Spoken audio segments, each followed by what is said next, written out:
Well, here at home, Congress passed a measure on aid for Israel last night. The vote came amid a growing split among Democratic politicians and voters for support for Israel.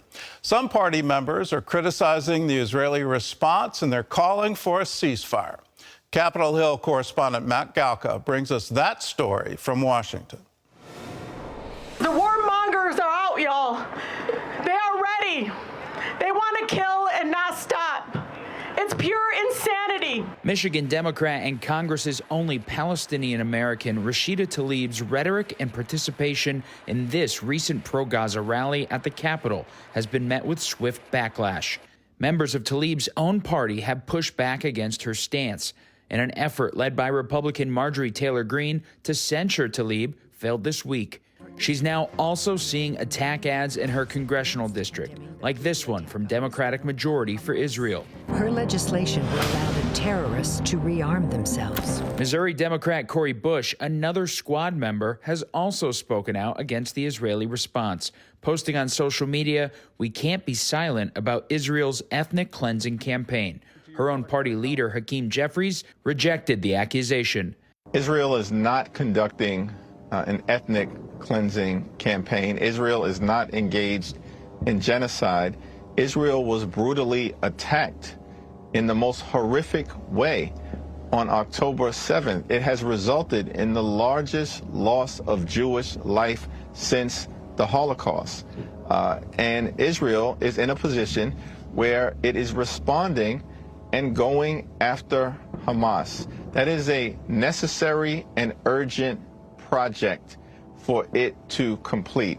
At the same time, we are, of course, going to make sure that we are providing the humanitarian assistance necessary to Palestinian civilians who may be in harm's way. Both House members could end up facing primary challengers because of their actions, with a Democrat Political Action Committee looking to potentially back opponents. While President Biden has stood firmly behind Israel, the progressive divide comes as Congress weighs military defense packages.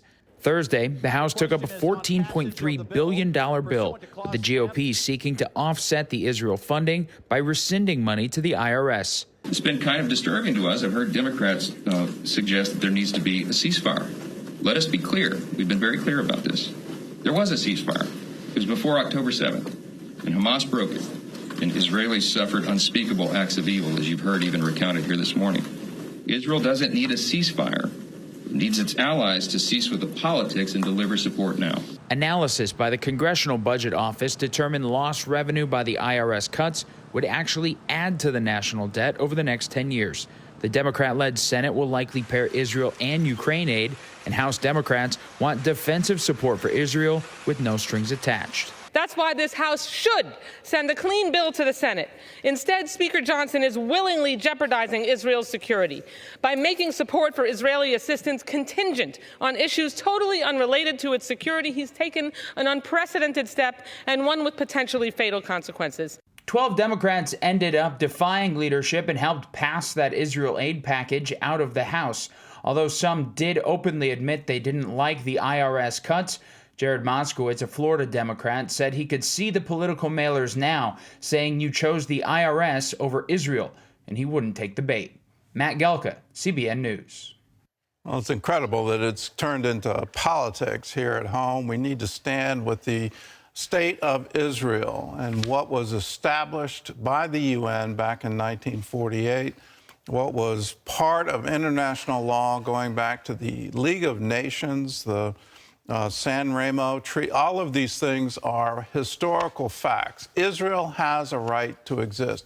It's not a genocidal state. They are not engaged in ethnic cleansing at all. It's amazing to me that that lie is being perpetrated today. Here are some facts. There are no Jews in Gaza. Why? Because there was ethnic cleansing. When Israel gave land to Gaza for peace, the Jews were forced to evacuate and abandon all of their farms there. What did the Muslims do? What did the residents of Gaza do? They came in, and instead of taking it over and saying, well, thank you very much for the farms and the crops, they destroyed it. This is a continuing history. Let's look back at the Jewish quarter in the old city of Jerusalem from 1948 to 1967. It was illegal to be Jewish and just even walk in the Jewish quarter of the old city. Now that's ethnic cleansing. That's what you're seeing the Palestinians do. That's not what Israel is doing. If you're an Arab Muslim in Israel, you get a chance to vote. You get to have full employment, full rights of a citizen. You get elected to their government, to the Knesset. You need to know the facts, and we want you to know the facts about the Jewish homeland, the state of Israel. You can own a DVD copy, receive instant streaming access of CBN's exclusive documentary, The Hope, the Rebirth of Israel. This film will take you on a journey through the 50 years that preceded the founding of the modern state of Israel. You'll see history unfold through the eyes of some of Israel's greatest visionaries and founders, including David Ben-Gurion and Golda Meir. All you have to do to get it is call us, 1-800-700-7000, for your copy of The Hope, the Rebirth of Israel. Is for a gift of any dollar amount. You can also visit our webpage, cbn.com/thehope.